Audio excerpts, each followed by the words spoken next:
29 வயசு ஆயிடுச்சு. வர்றவன் போறவன் வீட்டுல பொண்ணு கேட்டுட்டு இருக்கான்.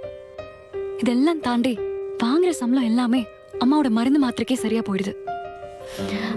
எனக்கு சொல்லி அழறதுக்கு அவ்வளவு கஷ்டம் இருக்கு. 5 வருஷமா உன்னை லவ் பண்ணிட்டு இருக்கேன். வீட்டுல வந்து பேசி கல்யாணம் பண்ணிப்பேன்னு நினைச்சிட்டு இருக்கேன். ஆனா நீ இப்படிதான் பேசுவல்ல? சும்மா உனக்கு தான் குடும்பம் கஷ்டம்லாம் இருக்கிற மாதிரி பேசாத. இருக்கிறது கூட இடம் இல்லாம வேலைக்காக எங்கெங்கயோ தேடி யாருனே தெரியாதவர்கிட்ட எல்லாம் அசிங்கப்பட்டு ஒரு நாள் சம்பளத்துக்காக அவ சொல்ற எல்லா வேலையும் பார்த்து இப்பதான் ஏதோ ஒரு சான்ஸ் கிடைச்சு புடிச்சு மேல வந்துடலான்னு பார்த்தா எங்க அப்பா அம்மா கிட்ட கூட சொல்லாம உன்கிட்ட சொல்லணும்னு வந்தேன். பாத்தியா என்ன சொல்லணும்? சரி, ஓகே, முடிஞ்சதெல்லாம் பேசி ஒன்னும் ஆக போறது இல்ல. ஆனா இனிமேலும் என்னால இப்படி இருக்க முடியாது ராம். ஆல்ரெடி 5 இயர்ஸ் ஆயிடுச்சு. இன்னும் எத்தனை நாளைக்கு தான் இப்படி இருக்கணும்னு நினைக்கிறேன்?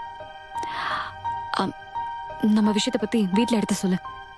இன்னைக்கே கூட எங்க வீட்டுல வந்து பேசு. ஓகே தான்.